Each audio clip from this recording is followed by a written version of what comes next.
Mi hija se refugió en mi casa para escapar de su novio abusivo. Me convertí en su protector y nuestra relación se volvió algo más. Mi esposa nos descubrió y ahora lo he perdido todo. Sé cómo suena el título. Suena como si fuera un monstruo, un depredador, y quizás, al final de todo esto, estén de acuerdo. Pero las cosas son más complicadas. Antes de contarles lo que pasó, necesitan un poco de contexto. Me llamo David, tengo 42 años y soy diseñador gráfico para Adobe. Trabajo desde casa. Mi esposa, Elena, tiene 46 y es cirujana. Su trabajo siempre ha sido increíblemente demandante, con turnos que la mantenían fuera de casa por días enteros. Tenemos una hija, Sofía, de 23 años. Por la naturaleza de nuestros trabajos, prácticamente me encargué de criarla yo solo. Yo era quien la llevaba a la escuela, quien la ayudaba con la tarea, quien estaba ahí cuando se enfermaba. Siempre hemos tenido una relación muy cercana. Creo que es importante que sepan eso, porque esa cercanía, esa confianza, es el origen de todo esto. La noche en que todo se fue al infierno. Empezó con una llamada a las 3 de la madrugada. Era Sofía. Llevaba meses casi sin saber de ella desde que se fue a vivir con Leo. Un bueno para nada. Nunca aprobé su relación, ya que él le llevaba 7 años y nunca había demostrado un verdadero interés en la vida de mi hija, ni en nuestra familia. Aún así, Sofía estaba obsesionada con ese chico y, por esa obsesión, se había mudado con él. Mi hija ya era mayor de edad y su madre la apoyaba en su decisión, así que no la detuve en su momento. No sabía cuánto me arrepentiría de eso. Contesté el teléfono y al otro lado de la línea no había una conversación, solo los sollozos ahogados de mi hija, suplicándome que fuera por ella. Apenas pude entenderle que Leo se había ido después de una pelea y que tenía miedo. Colgó antes de que pudiera decir más. No lo pensé 2 veces. Simplemente agarré las llaves y salí disparado hacia su apartamento, en mitad de la noche. El viaje en coche desde su apartamento fue en un silencio casi total, solo interrumpido por algún sollozo ahogado de Sofía. Yo no me atrevía a hacer preguntas, simplemente conducía, con las manos apretando el volante con tanta fuerza que los nudillos se me ponían blancos.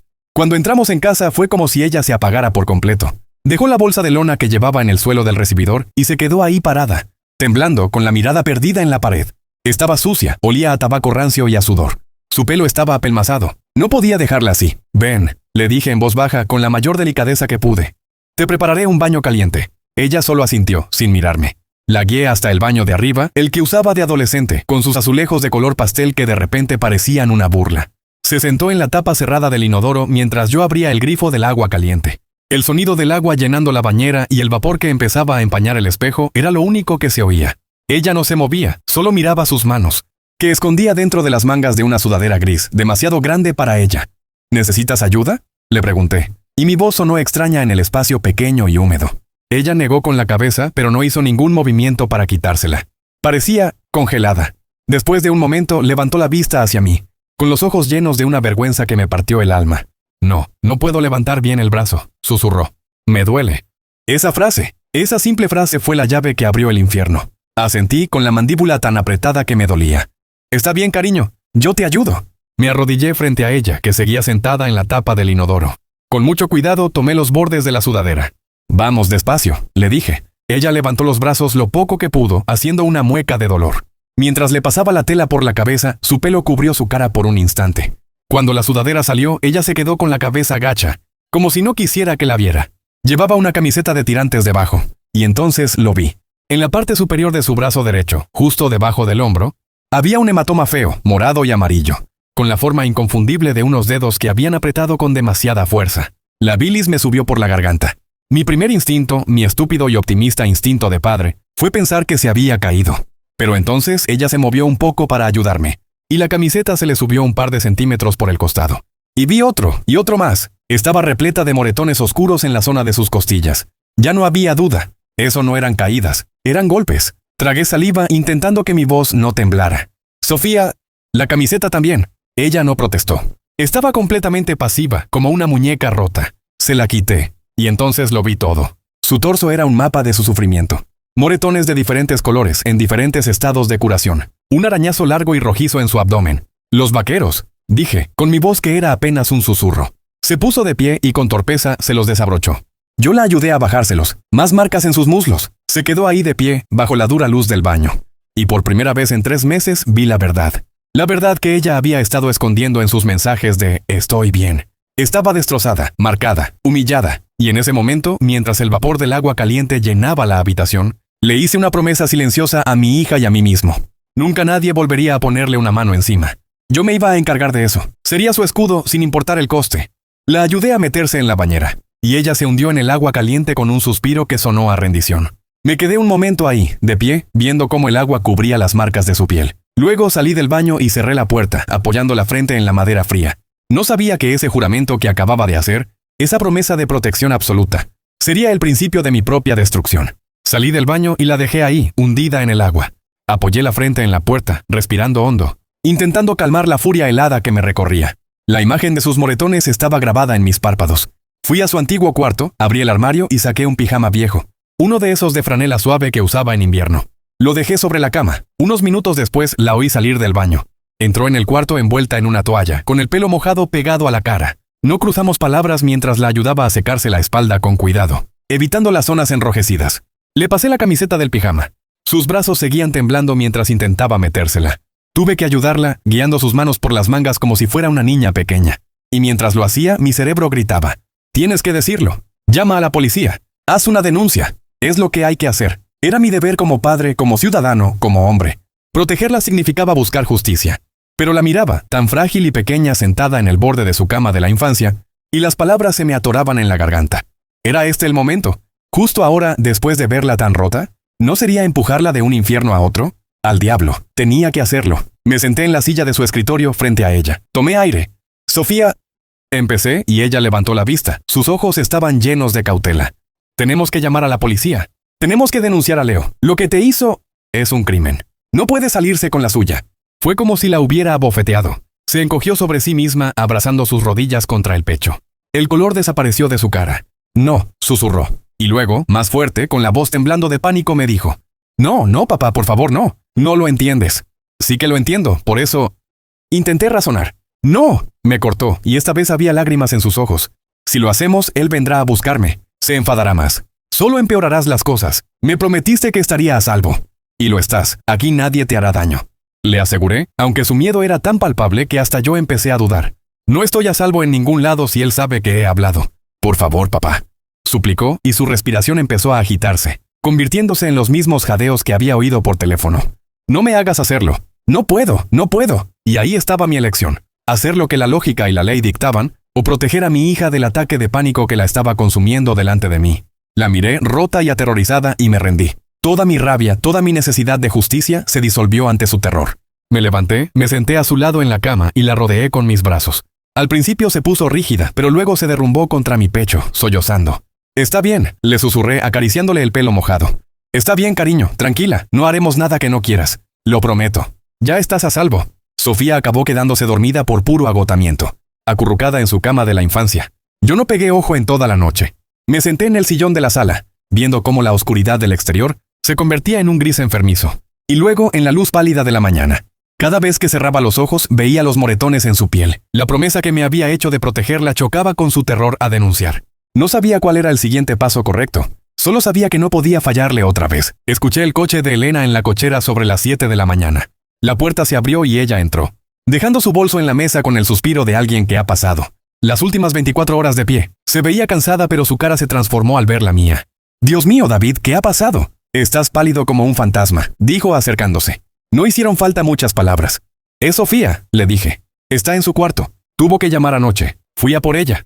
La cara de Elena pasó del cansancio a la alarma en un segundo. Subió las escaleras casi corriendo. Yo la seguí. Entramos en el cuarto de Sofía en silencio. Ella seguía durmiendo, con la cara hinchada de tanto llorar. Con mucho cuidado, le aparté un mechón de pelo de la cara, y le bajé un poco el cuello del pijama para que Elena viera una de las marcas en su clavícula. Fue como si un interruptor se activara. La madre preocupada desapareció y apareció la doctora. Su voz se volvió tranquila, clínica. «Trae el botiquín de primeros auxilios, el grande del baño de abajo, y unas gasas limpias». Mientras Sofía dormía, Elena, con una eficiencia que me helaba la sangre, le limpió y curó los cortes y rasguños que yo ni siquiera había notado. Evaluó los hematomas con una mirada experta, tocando los bordes suavemente para comprobar la inflamación. Yo solo podía mirar, sintiéndome inútil. Cuando terminó, salimos del cuarto y cerramos la puerta con cuidado. Fuimos a nuestra habitación. Elena se sentó en la cama. Su calma profesional se desmoronó y su cara se contrajo por la rabia. «Tenemos que llamar a la policía, David», dijo con su voz dura como el acero. «Ahora mismo. Esto es un delito. Ese jodido animal no puede salirse con la suya». Era exactamente lo que yo había pensado, lo que mi instinto me gritaba. Pero la cara de pánico de Sofía estaba grabada en mi mente. «Ya he hablado con ella, Elena», le respondí en voz baja. Entró en pánico. Está aterrorizada. Cree que si lo denunciamos, Leo vendrá a por ella, que será peor. Elena me miró incrédula. Peor que esto. ¿Viste su espalda? Por el amor de Dios, estamos hablando de un criminal. Lo sé, insistí, sintiéndome como un traidor a ambos bandos. Pero mírala. No está en condiciones de pasar por un interrogatorio, de enfrentarse a él. La destrozaría aún más. Le prometí que no haríamos nada que no quisiera. Elena se pasó las manos por la cara. Se quedó en silencio por un largo rato. La tensión entre nosotros era palpable. Finalmente suspiró, derrotada por el momento. De acuerdo, dijo. Por ahora. Se quedará aquí, y aquí ese monstruo no puede tocarla. Pero esto no se queda así, David. No lo vamos a permitir. Seguiremos hablando con ella. La haremos entrar en razón.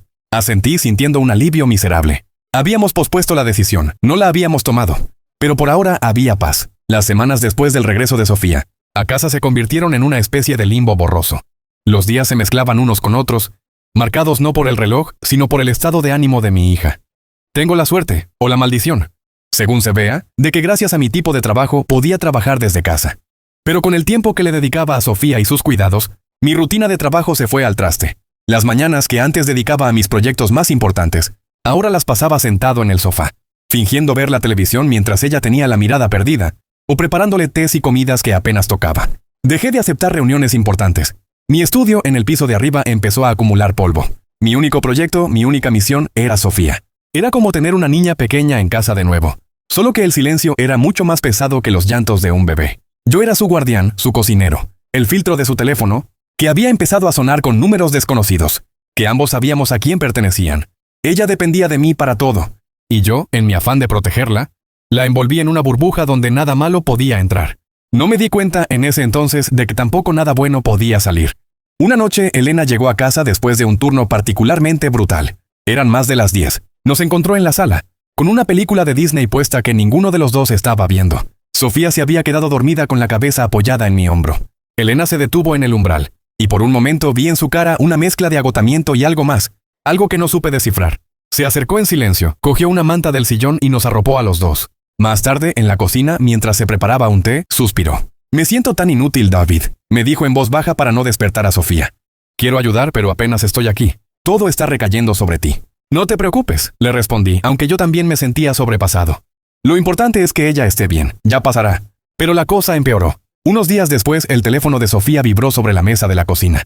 Era un mensaje de un número desconocido. Ella lo tomó con su mano temblorosa. Vi cómo se le dilataban las pupilas mientras leía el mensaje. No necesitó enseñármelo. Su cara fue suficiente. Se quedó sin aire. «Sé dónde estás. ¿Crees que tus papás te van a proteger? Iré por ti». Empezó a hiperventilar, con unos temblores que le sacudían todo el cuerpo. Era un ataque de pánico en toda regla. La agarré por los hombros, la obligué a mirarme. «Sofía, respira conmigo. Mírame, estoy aquí. No va a pasar nada. No voy a dejar que te haga daño». La abracé con fuerza, sintiendo el pánico como de un pajarillo que se oculta en las alas de su madre. Se aferró a mí como si fuera el único ancla en medio de un huracán. Esa noche fue la primera vez que se despertó gritando por una pesadilla. Corrí a su cuarto. Estaba sentada en la cama, empapada en sudor. «No puedo volver a dormir», me suplicó. «No me dejes sola». La llevé a la sala. Ella se acostó en el sofá y yo me quedé en el sillón de al lado, haciéndole guardia, hasta que vi que su respiración se calmaba. La situación escaló un par de noches después. Elena estaba de turno. De nuevo, un grito me despertó. La pesadilla había sido peor. La encontré en el pasillo, temblando. «Papá, por favor, no me dejes sola», susurró con la voz rota. ¿Puedo quedarme contigo?» La llevé a mi cama, la cama que compartía con Elena. Me acosté de espaldas a ella, dejando un espacio prudente sin saber qué más hacer. Unos segundos después sentí cómo se movía. Su cuerpo se pegó a mi espalda y su brazo me rodeó la cintura. Me abrazó por detrás buscando refugio. Me quedé completamente rígido. Todo mi cuerpo se puso en alerta. Pero entonces la sentí temblar, un temblor fino y constante. El temblor de alguien que tiene el miedo metido hasta los huesos. Y toda duda se desvaneció. Con mucho cuidado, me di la vuelta para quedar frente a ella y la rodeé con mis propios brazos, atrayéndola hacia mi pecho. Ella suspiró y se acurrucó escondiendo la cara en mi cuello. Y así nos quedamos dormidos. Sí, una parte de mí gritaba que aquello era raro, que tal vez estábamos cruzando una línea. Pero una voz más fuerte, la del padre que había visto los moretones en su piel, me decía que callara, que mi única misión era darle seguridad y confianza, demostrarle con cada fibra de mi ser que aquí, en mis brazos, nada podía hacerle daño. Y esa noche, esa fue la única verdad que me permití creer. Después de esa noche en que dormimos juntos, algo se rompió y se reconstruyó de una forma distinta. La extrañeza inicial dio paso a una rutina aterradoramente cómoda. La línea que había cruzado ya no era una línea, se había convertido en el camino por el que andábamos todos los días. Y yo, en mi ceguera voluntaria, me convencí de que ese camino era la única ruta para su sanación. Nuestra vida en la casa comenzó a ser demasiado cercana, pero no algo como padre e hija. Era como algo más. Una tarde, mientras preparábamos la cena, me manché la mejilla con harina. Sin pensarlo, ella se acercó, y con una suavidad que me detuvo el corazón, me limpió la cara con su pulgar y después lo lamió. Fue un gesto tan íntimo, tan conyugal, que por un segundo me quedé sin aire. Pero entonces vi la inocencia en sus ojos, y me repetí el mantra: ella solo te cuida porque tú la cuidas a ella. Es gratitud, es sanación. Las noches de película se transformaron. Se había hecho habitual que ella se acurrucaba a mi lado, usando mi hombro como almohada. A menudo yo pasaba mi brazo por sus hombros, y mi mano descansaba sobre su pelo. A veces, durante las escenas de tensión, su mano buscaba la mía, y nuestros dedos se entrelazaban hasta que pasaba el peligro en la pantalla. Era un contacto constante, un flujo de cercanía física que yo me justificaba, como una forma de terapia de contacto, una manera de anclarla al presente y alejarla de sus miedos. Y luego estaban las salidas, mi intento de sacarla al mundo real. Se convirtieron en la prueba más visible de nuestra extraña relación. Fuimos al supermercado y para que ella pudiera soportar la ansiedad, tuve que servirle de escudo. Caminaba pegada a mi costado, con su brazo enganchado al mío y su cabeza a menudo apoyada en mi hombro. En la cola para pagar, me preguntó qué cenaríamos mañana con una naturalidad doméstica que me heló la sangre. Para cualquiera que nos viera, éramos una pareja decidiendo su menú semanal. Lo peor fue una tarde que la convencí de ir a un vivero a comprar plantas, pensando que la jardinería podría ayudarla. Estábamos viendo unas macetas cuando una señora mayor se nos acercó con una sonrisa amable. «Hacen una pareja preciosa», nos dijo. «Se nota que se quieren mucho». Sentí como si me hubieran echado un cubo de agua helada encima. Sofía se sonrojó y bajó la mirada, pero no dijo nada. Yo solo pude forzar una sonrisa y balbucear un «gracias», ya que no quería hacer más incómodo el momento. La señora se fue, ajena a la bomba que acababa de soltar. Esa noche no pude dormir. Las palabras de esa mujer resonaban en mi cabeza. «Hacen una pareja preciosa». Ya no podía ignorarlo. Ya no era solo mi paranoia. El mundo exterior veía exactamente lo que yo me negaba a admitir. Esto no era un padre cuidando a su hija. Se había convertido en otra cosa. Una imitación, una farsa peligrosa que se sentía cada vez más real. Me di cuenta, con un pánico que me oprimía el pecho, de que ya no tenía ni idea de dónde terminaba la protección y dónde empezaba todo lo demás. La cercanía física de Sofía también se volvió más deliberada conforme avanzaba el tiempo. Una noche le preparé un té a Sofía en su taza del zorro, que ya era el tercero de la noche, y la tercera crisis de pánico que le daba desde que Elena se fue al hospital para su turno de 24 horas. Estaba de espaldas a la puerta de la cocina cuando la sentí aparecer detrás de mí sin hacer ruido, solo notando de golpe el calor de su cuerpo. «Gracias, papá», susurró y sentí su aliento rozándome la nuca. Me di la vuelta para darle la taza y casi choqué con ella, porque se había plantado justo en mi espacio personal. Estaba tan cerca que tendría que haber dado un paso atrás para enfocarla bien, pero no lo di. Vi que tenía los ojos hinchados y fijos en los míos, y me di cuenta de que no tenía intención de tomar la taza. En su lugar, levantó la mano, muy despacio, con una intención que me revolvió el estómago. Sus yemas estaban heladas cuando me tocaron la mandíbula. La textura pareció sorprenderla por un segundo. Luego, su pulgar, increíblemente suave, subió y me rozó la comisura de los labios en un toque fugaz que hizo que se me tensaran los músculos de los hombros. Su mano siguió subiendo hasta que se enredó en el pelo corto de mi nuca, obligándome a inclinarme un poco. Se puso de puntillas, su cara a centímetros de la mía. «Estás agotado», susurró con la voz algo ronca, «y es por mí. Y aquí está la parte jodida». No me aparté. Me quedé ahí, quieto, dejándola. Por un segundo de absoluta locura. Sentí un calor denso que me subía por el cuello, abrasador. Y justo entonces vi un destello en sus ojos, una especie de victoria. Lo supo que me tenía. Vi cómo sus labios se entreabrían y entendí que algo iba a pasar. Y la parte más enferma de mí, la más retorcida, lo iba a dejar pasar. En ese instante, las luces de un coche que giraba en la calle barrieron la cocina, proyectando nuestras sombras en la pared, largas y deformes. La burbuja en la que estábamos se rompió de golpe. Me aparté tan bruscamente que el agua hirviendo de la taza se derramó sobre mi mano. El dolor fue un latigazo, un ancla bendita a la realidad. Sofía retrocedió hasta la isla de la cocina y se abrazó a sí misma, con la cara completamente roja. El coche era solo un taxi para el vecino, que se fue tan rápido como llegó. La mañana siguiente a lo de la cocina, me desperté sintiéndome como si tuviera una resaca moral. La imagen de sus labios tan cerca, de mis propias sombras deformes en la pared, se repetía en mi cabeza. El dolor agudo de la quemadura en mi mano era un recordatorio constante de lo cerca que estuvimos del desastre. Ya no podía mentirme. La pregunta me taladraba el cerebro. ¿Por qué no me aparté al instante? Y la respuesta o la falta de ella me aterrorizaba. Ya no estaba seguro de si mis sentimientos eran solo de protección, y eso era lo que más asco me daba. Ese día intenté poner distancia. Una distancia sutil, cobarde. Me encerré en mi estudio con la excusa de un proyecto urgente. Mantuve la puerta cerrada. Cuando bajé a comer, fui breve y práctico. Evité sus ojos. Le hablaba de cosas triviales. Esperaba que ella entendiera la señal, que diéramos un paso atrás de forma natural. Fue inútil. Ella debió sentir mi retirada como si le estuvieran quitando el oxígeno. Y entonces comenzó a usar su única arma, su fragilidad. Esa tarde la oí sollozar suavemente en la sala. Fui, preparándome para lo peor. Estaba sentada en el suelo, con un pequeño jarrón de cerámica roto a su lado. Lo siento, dijo entre lágrimas sin mirarme. Soy tan torpe. No puedo hacer nada bien. Era el jarrón que le habíamos regalado para su 15º cumpleaños. El melodrama era evidente, pero verla ahí, hecha un ovillo, culpándose por una estupidez, anuló mi resolución. Me arrodillé, la abracé y le dije que no importaba, que solo era un objeto. Y ella se aferró a mí habiendo conseguido exactamente lo que quería, mi cercanía. La noche fue peor. Yo estaba trabajando hasta tarde en mi estudio, precisamente para evitarla. Llamó a mi puerta suavemente. ¿Papá? Su voz sonaba diminuta, como la de una niña pequeña. Abrí la puerta y estaba ahí, de pie, con su pijama, abrazando una almohada contra el pecho. Tuve otra pesadilla, susurró. No quiero volver a mi cuarto. ¿Puedo quedarme aquí en el suelo solo hasta que te duermas?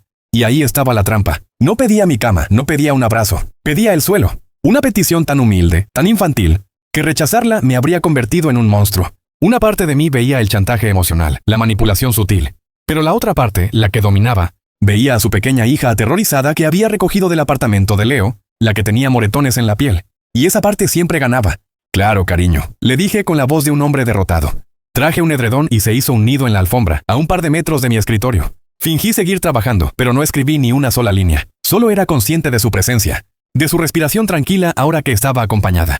Supe en ese momento que estaba completamente atrapado en su juego. Un juego del que quizás ni ella misma era consciente. Yo intentaba poner muros, y ella simplemente los rodeaba con la artillería de su propia vulnerabilidad. Y yo no tenía defensa alguna. Y entonces, un sábado por la tarde, el mundo exterior golpeó nuestra puerta, literalmente. Elena estaba de guardia como casi siempre. Sofía y yo estábamos en la sala, viendo una película. Sonó el timbre. No esperábamos a nadie. Me levanté extrañado y miré por la mirilla. Y el mundo se me vino abajo. Era él, Leo, parado en mi porche, con una sonrisa ensayada y un ramo de flores baratas en la mano. La imagen era tan surrealista, tan descarada, que por un segundo no pude reaccionar. Mi primer instinto fue una rabia pura, asesina. Quería abrir la puerta y romperle cada hueso de su cuerpo. Pero entonces vi a Sofía, que se había asomado desde el pasillo al oír el timbre. Su cara se quedó sin color. El terror la paralizó por completo. Y mi rabia se convirtió en un frío extremo. Mi única prioridad era mantener a ese monstruo fuera y a mi hija a salvo. Le hice una seña a Sofía para que retrocediera, para que se encerrara en su cuarto. Ella obedeció, moviéndose como un autómata. Con las manos temblando saqué mi móvil y, sin apartar la vista de la mirilla, marqué el número de emergencias. Hablé en susurros, explicándole al operador que el exnovio maltratador de mi hija estaba en mi puerta y se negaba a irse. Leo debió oírme, porque su sonrisa desapareció. Empezó a golpear la puerta. «Vamos, David, sé que estás ahí. Solo quiero hablar con ella. Sofía, cariño, dile a tu papá que me deje entrar». Fueron los 10 minutos más largos de mi vida. Yo, de pie, vigilando la puerta, y el sonido de sus golpes y su voz resonando por toda la casa. Finalmente llegó una patrulla. Vi a los 2 policías acercarse a él. La conversación fue tensa. Leo les dio una versión completamente distinta, haciéndose la víctima. El novio preocupado al que no le dejaban ver a su chica. Cuando los policías llamaron a mi puerta, les expliqué toda la historia. Su respuesta fue una clase magistral de impotencia burocrática. «Señor», me dijo el oficial más viejo con un tono cansado. «Entendemos la situación, pero no podemos arrestarlo. No está cometiendo ningún delito ahora mismo, y no hay ninguna orden que le impida estar aquí. Lo único que podemos hacer es pedirle que se retire del lugar». Y eso hicieron. Lo escoltaron hasta su coche y esperaron a que se fuera. Y ya está.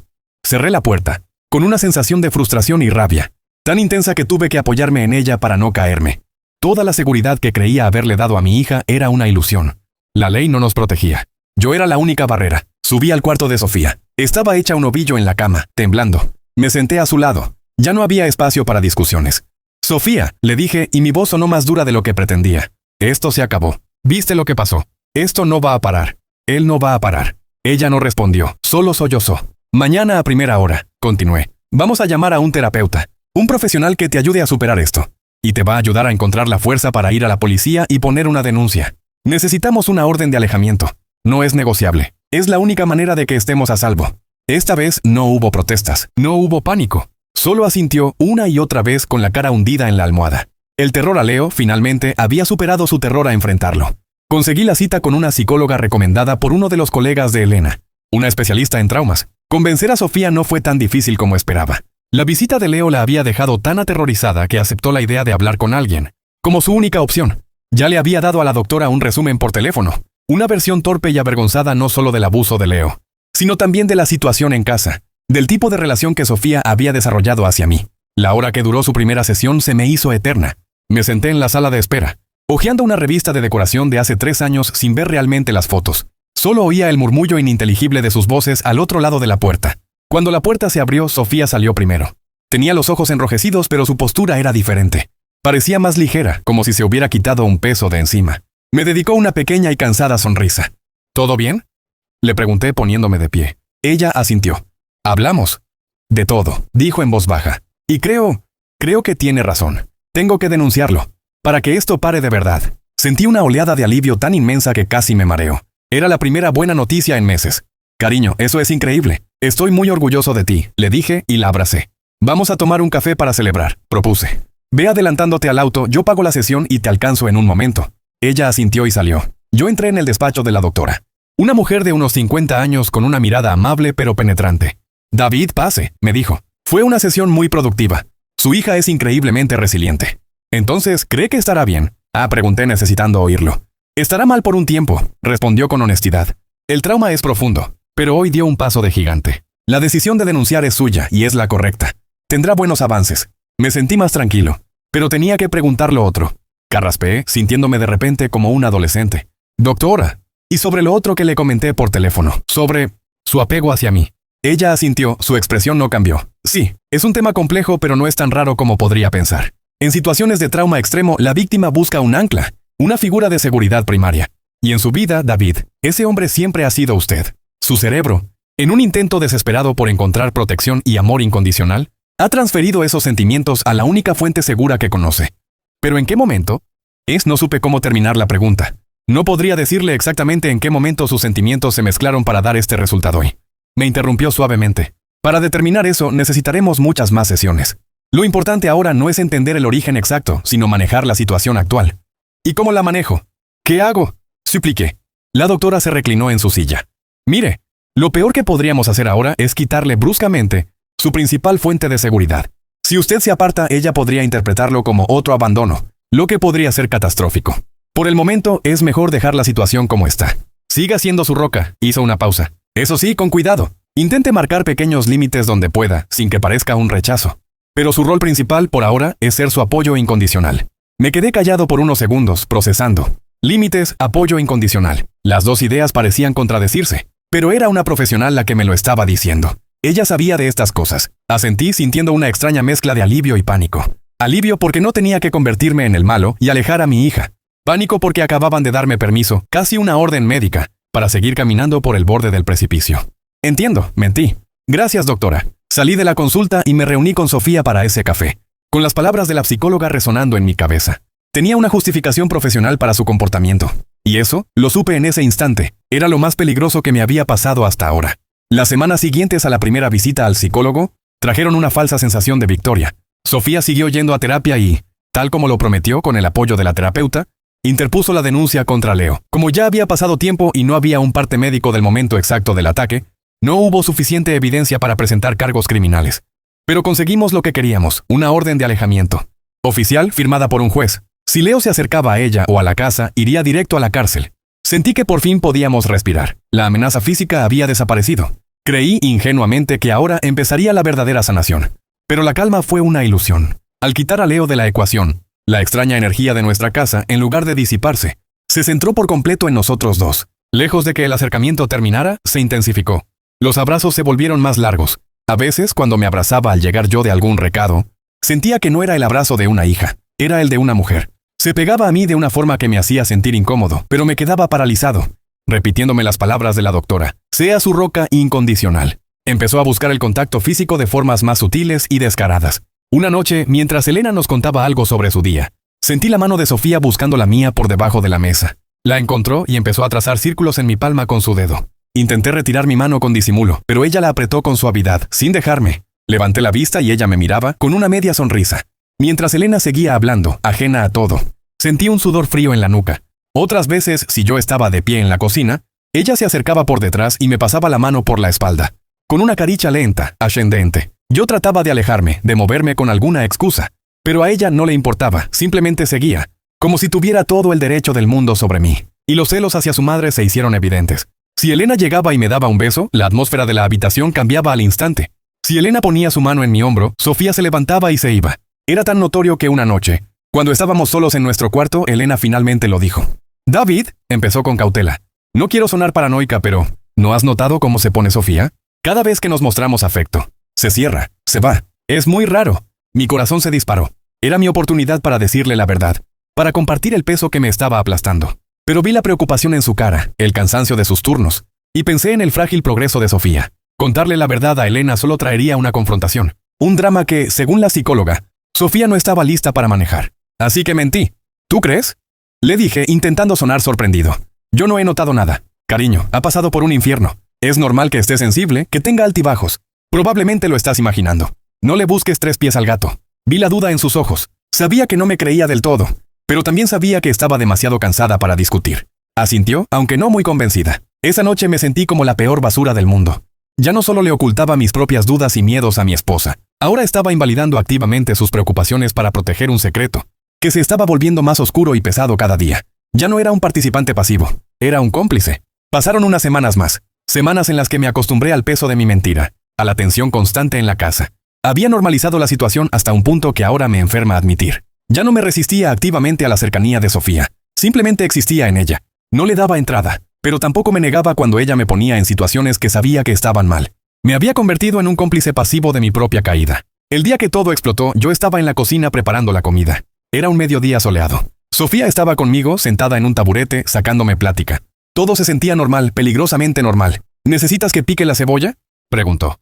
No, ya casi acabó, le respondí moviéndome hacia la alacena para tomar el aceite. Y ahí empezó. Se levantó del taburete y con una naturalidad pasmosa se interpuso en mi camino.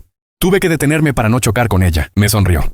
«Se te olvidó», dijo señalando el aceite que estaba justo a su lado. Lo tomó y me lo dio. Sus dedos rozaron los míos deliberadamente. Intenté restarle importancia. Volví a la estufa, pero ella me siguió. Cada vez que yo necesitaba moverme, a por una especia, al fregadero, al refrigerador, ella estaba ahí, bloqueándome el paso con su cuerpo, siempre con una excusa inocente. Yo retrocedía un poco, me reía nerviosamente, pero no decía nada. El espacio en la cocina se hacía cada vez más pequeño. Finalmente me vi atrapado. Estaba de espaldas a la encimera, y ella se acercó hasta que ya no tuve a dónde ir. Me acorraló. Apoyó sus manos a cada lado de mi cuerpo, sobre el granito. Su cuerpo se pegó por completo al mío. Mi corazón se disparó. El calor, el olor de su pelo, su cercanía, era abrumador.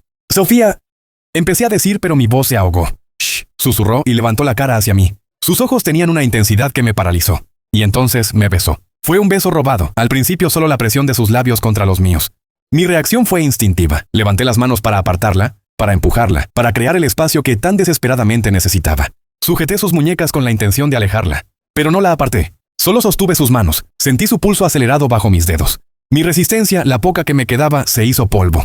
La lucha que había librado en mi cabeza durante semanas terminó en ese instante. Y, Dios me perdone, simplemente me dejé llevar. Le devolví el beso. De repente, un estruendo nos sacó de la burbuja. Un sonido seco, violento, que no pertenecía a nuestra cocina. Nos separamos de golpe. Giré la cabeza hacia la entrada. Y la vi. Elena estaba parada en el umbral de la puerta. A sus pies, su bolso abierto, con todo su contenido desparramado por el suelo. Lo había dejado caer. Tenía la cara pálida, los ojos desorbitados, fijos en nosotros. Su expresión no era de enfado ni de tristeza. Era de puro horror. Como si estuviera viendo a 2 monstruos. El tiempo se congeló. Nos quedamos los 3 paralizados en esa cocina, convertida de repente en el escenario de un crimen. Yo, con el sabor del beso de mi hija todavía en mis labios. Sofía, con una expresión de pánico infantil. Y Elena, en la puerta, con la vida desparramada a sus pies junto con el contenido de su bolso. El único sonido era el de un tubo de lápiz labial rodando por el suelo de baldosas. Esperaba un grito, una acusación, un portazo. Pero lo que vino fue mucho peor. Elena no levantó la voz, no se movió. Solo nos miró, primero a mí, luego a Sofía, y luego de nuevo a mí. Su cara, que yo conocía mejor que la mía, era una máscara de calma terrorífica. Cuando habló, su voz era tan baja y afilada como el filo de uno de sus bisturís. «Quiero que uno de los dos», dijo, articulando cada palabra con una precisión muy fría, «me explique qué es exactamente lo que acabo de ver». Solté las manos de Sofía como si quemaran. Di un paso atrás, tropezando torpemente. Las excusas se agolpaban en mi garganta, todas patéticas, todas inútiles. «Elena, yo, empecé, pero las palabras murieron. No había nada que decir. Sofía empezó a llorar, un llanto ahogado y lastimero. «Mamá, no. No es», balbuceó. Pero los ojos de Elena no se apartaron de mí. Ignoró por completo las lágrimas de Sofía. Su mirada estaba clavada en la mía. Y en ella no había espacio para la pena, solo para una exigencia de verdad. Tú, dijo, refiriéndose a mí. Explícamelo tú, David. El silencio en la cocina era pesado, asfixiante. Los ojos de Elena estaban clavados en los míos, exigiendo una respuesta que yo no tenía. Explícamelo tú, David, repitió, y su voz tranquila era 1000 veces peor que un grito. Y entonces empecé a hablar, no sé ni cómo.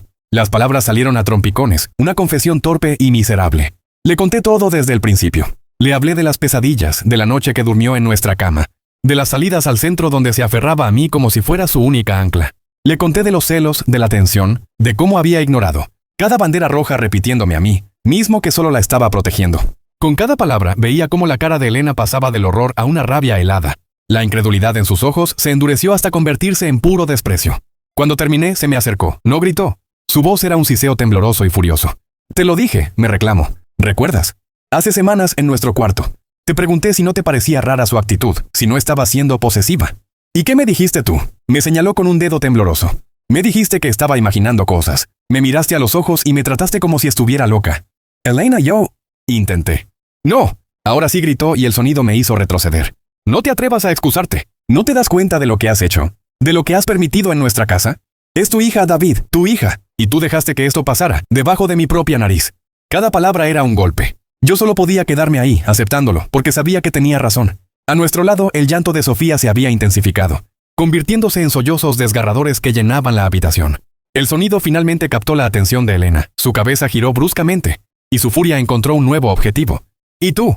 Le gritó a Sofía, que se encogió como si le hubieran pegado. ¿No tienes vergüenza? Después de todo lo que hemos hecho por ti. Esta es mi casa. Él es mi marido. Antes de que pudiera decir más, me moví. Fue un acto de reflejo, sin pensarlo. Me puse delante de Sofía, bloqueando la mirada furiosa de mi esposa. Sentí el cuerpo pequeño y tembloroso de mi hija pegado a mi espalda, sus manos aferrándose a mi camiseta. No, dije, con mi voz sonando extrañamente firme. A ella no. Déjala en paz. Elena me miró como si no me reconociera. Sofía no tiene la culpa de esto, continué, sabiendo que era una media verdad, pero necesitaba decirla. La culpa es mía, toda mía. Yo soy tu esposo y yo soy su padre. Yo dejé que la situación escalara hasta este punto. Ver a su marido defendiendo físicamente a su hija de ella fue. Lo vi en sus ojos, el golpe final. La rabia desapareció de su cara y fue reemplazada por una calma vacía, desoladora. La lucha había terminado. Vete, dijo con su voz sin ninguna emoción. ¿Qué? Pregunté, aunque la había oído perfectamente. Toma tus cosas, repitió mirando un punto fijo en la pared detrás de mí. Y vete de mi casa. Me quedé callado por unos segundos. El suelo desapareció bajo mis pies. Mi vida entera, mi matrimonio, mi familia, el hogar que habíamos construido, se acababa de hacer añicos en esa frase. Y lo peor era que la mujer a la que amaba estaba pensando lo peor de mí. Y, en el fondo, yo sabía que tenía razón. El monstruo no era solo Leo, también era yo. Levanté la vista y la miré por última vez. Sí, dije con la voz rota. Me iré. Subí las escaleras como un autómata. Cada escalón se sentía pesado. Entré en nuestra habitación, la que había compartido con Elena durante más de 20 años, y abrí el armario. El olor de su perfume mezclado con mi ropa me golpeó como una ola. Saqué una maleta y empecé a meter cosas dentro sin ningún orden. Camisetas, vaqueros, calcetines, con movimientos mecánicos para no pensar. Pero mi mente era un caos. La cara de horror de Elena, el beso, el llanto de Sofía. Todo se repetía en un bucle infinito. Entonces la sentí. No la oí llegar. Simplemente noté su presencia. Estaba de pie en el marco de la puerta, observándome en silencio. No me giré. Seguí doblando una camisa que no necesitaba. De su boca surgió una sola palabra. Una pregunta tan sencilla y a la vez tan imposible de contestar. ¿Por qué? Su voz era un susurro roto. Me quedé quieto con la camisa a medio doblar en las manos. Apreté los puños con fuerza, sintiendo mis uñas clavarse en mis palmas. El silencio se estiró, lleno de todo lo que había roto entre nosotros. Volvió a repetir la pregunta, y esta vez la fuerza la abandonó. ¿Por qué, David? El sonido de su voz quebrándose en un sollozo fue lo que me rompió a mí. Dejó ver por fin la tristeza inmensa que había debajo de toda esa rabia. No era la mujer furiosa de la cocina. Era mi esposa, con el corazón destrozado. Reaccioné por puro instinto. Dejé caer la camisa, me di la vuelta y en 2 pasos ya la estaba abrazando. La abracé para tratar de consolarla, para sostener las piezas de nuestro mundo que se acababa de hacer añicos. Y ella no me rechazó. Se derrumbó contra mi pecho, llorando desconsoladamente. Era claro que en el fondo, a pesar de todo el dolor y la traición, aún me amaba. Y eso lo hacía todo 1000 veces peor. Te juro que no lo sé, le respondí al fin, con mi voz ahogada y con mi cara hundida en su pelo. De verdad, Elena, lo siento tanto. Así nos quedamos unos minutos en medio de la habitación, mientras yo consolaba a la mujer a la que acababa de destruir. Finalmente, el llanto se calmó. Se apartó de mí con suavidad. Su cara estaba roja, pero sus ojos ya no tenían rabia, solo un vacío inmenso. Terminé de meter lo esencial en la maleta y la cerré. El sonido del cierre fue como el de una cremallera cerrando mi vida anterior. Tomé mis cosas y bajé. Ahí estaba Sofía, de pie al final de la escalera, con la cara pálida y triste. Me miró y en sus ojos vi la magnitud del desastre que habíamos creado. La abracé. Fue un abrazo diferente, sin la ambigüedad de las últimas semanas. Fue el abrazo de un padre despidiéndose. Sinceramente, no sabía qué decirle. No había palabras para arreglar esto. Así que le dije lo único que me quedaba, la única verdad. Eres mi hija y te quiero, susurré. Eso nunca va a cambiar. Sofía entró en llanto de nuevo, un llanto silencioso, y se aferró a mí con fuerza. Después de unos minutos me soltó. Di un paso atrás, la miré a ella. Luego miré hacia lo alto de la escalera donde sabía que Elena estaba escuchando. Y me fui. Cerré la puerta de mi casa detrás de mí, dejando a las dos mujeres que más amaba en el mundo solas, en medio de las ruinas.